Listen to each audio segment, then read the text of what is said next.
Hey guys, Nick here, bringing you a brand new Halo 4 gameplay commentary, and today's topic is very special. It's something I've never talked about before on YouTube, and it's just something that I've never really thought about talking, but to me it's a really awesome subject, and I have a lot to say, but I'm going to have to keep it below 5 minutes. We'll try and keep it below 5 minutes anyway, so hope you guys enjoy, and let's get right into it. So, today's topic is a game that's changed my life, or affected my life, in, I'm going to say a positive way, because I don't think I've ever played a game that's really affected me in a negative way, so, let's keep it positive here.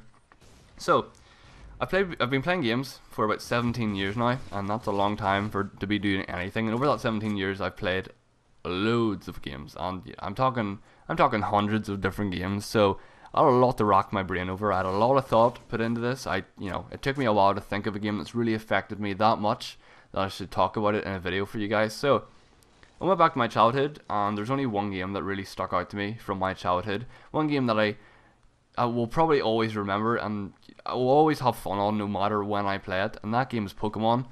And I'm pretty sure that a lot of you guys will agree with me on that. Pokemon is one of those games that pretty much everyone has played. It's like that go-to game that everyone has played, but for me, Pokemon was a lot more than a game. It was my childhood. Pokemon was my childhood, and I know a lot of people will say that. But, I had sticker books, I had the books, I had the TV shows, I had the movies, I had the cards, I had literally everything you could ever imagine for Pokemon. I would spend hours researching what levels the Pokemon would, evolve at, what moves they would learn, and just every little fact that meant absolutely nothing. Just because it just interested me. I would have treated it like, like a real life thing, like a subject in school. I would have treated it that seriously, just because I loved it that much. So, how has Pokemon affected my life in a positive way? Well, Pokemon, if you don't know, I'll give you a brief description of what Pokemon is. You're basically this trainer who has a team of 6 Pokemon. You go fight all the gym leaders, and then you fight the Elite Four, become the best of the best. And as a child, that really it captivated me. It became more than a game. It became like an ambition to make the best, be the best. And if me and my friends in school ever played it on our Game Boys with the wee link cable you got back then, we would battle non-stop, and I was always the best, and I just love that. I love the feeling of me and my team that I'd worked hard with to being the best. And Pokemon taught me a lot of things, to put into real life.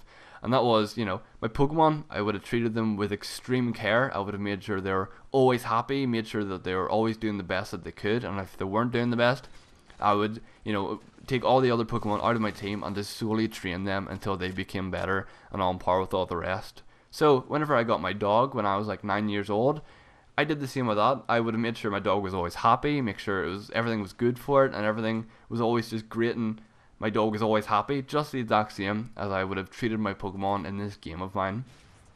And you may be thinking, how can you compare Pokemon to a dog? But, being a 9-year-old, there is a lot of comparisons between your dog and a Pokemon, because you can say they do look kind of similar. Pokemon are based off animals, and my dog is obviously an animal, I hope. So, that's basically what my 9-year-old self was saying to itself. My dog is my Pokemon.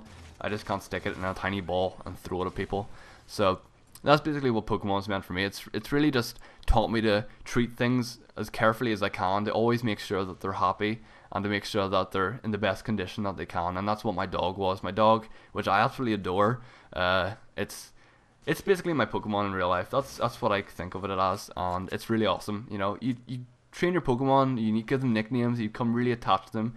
You see them grow from a tiny little insignificant being to an absolute giant monster that could destroy anything because you trained it. It was your Pokemon, and I loved that. I absolutely adored that feeling as a kid. It was great. I absolutely loved it. So, hope you guys can see some of the points. I hope you don't think I'm an absolute freak of nature for comparing my dog to a Pokemon, but hopefully I explain myself enough to not weird you guys out that much. But yeah, I'll see you in the next video. Thanks for watching. Bye!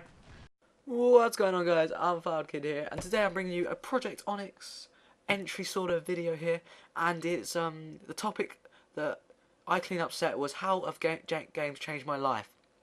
Now on the screen right now you can see in the top right hand corner you can see posters on my bedroom wall, and also an Xbox One pack box opening which I actually filmed, and in the bottom left just some random Halo Reach Noble Team Death sort of So no, just to keep you guys interested.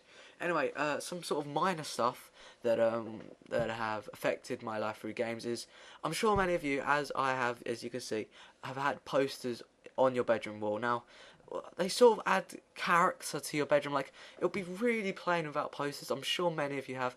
As you saw on mine, I had like 3 Destiny posters: Mario, Assassin's Creed, Halo, Call of Duty. Yeah, it just adds a lot of spice to your room. Also, I have calculated that I'll be about £1,000 better off if I hadn't bought games, or my Xbox One, my 360, or Nintendo Wii games, DS games. In fact, £1,000 is probably an understatement, and I'm sure many of you guys as well would have paid way over £1,000, and it does soon clog up with money. My Elgato cost a pretty penny. However, the thing that games changed my life the most was probably playing with friends. Now, I'm sure all of you play with friends over Xbox Live. I mean, if you don't, what are you doing? You are missing out. Friends are awesome. And I used to go around his house, and his brother had a Xbox 360, and it was just after it came out, and we used to play Halo 3 all the time, and there was only 2 controllers, but there was 3 of us, and we always swapped over when we died, and we normally played Valhalla Rockets. Now, it was just that nostalgia feeling, you know? It was just such a good bonding time, and then Halo Reach came out, and the Forge on that was, oh my god, insane. And I'm sure many of you know, the Forge was absolutely insane. And we would stay up until 5 o'clock in the morning building each other's bases and maps, and like competitive maps, and our bases, and cool little like mazes, and like really cool jumps with the mongoose and stuff like that. That was proper cool. And the fails, the funny moments, the fails where you're trying to hijack a banshee and you're just failing all the time, so noob. You know, that's what makes it just ties people together, like laughter and like happiness and stuff. It's just so much fun when just someone messes up completely. And I'm sure you've seen it, like you're one shot and then you out BR some kid that's in a competitive match. You know what I mean? Like, you just feel so good about yourself. And then afterwards you're like, oh dude, did you see that? That's my awesome thing ever. And it's sort of like the next day at school, like you've been playing on pro clubs on FIFA, or you've just watched the big game on TV, like the FA Cup final, for example, and you're like, oh man, did you see that play? That was absolutely insane. And you talk about it for ages and ages and ages, and you know, everyone's really hyped about it, and they're just like, oh my god, and you can't stop talking about the whole game. Also, another thing that's changed my life is I've been able to show off my games, my talk about games, my love for games, my hate for games through YouTube, which has also cost me a pretty penny to actually do. And yeah, well, that's how games have changed my life. I hope you have enjoyed this video. I have certainly enjoyed making it. Hopefully you can vote for me by putting my name in the comment section below. I've been FireWildKid, and I'll see you guys all next time. Peace out.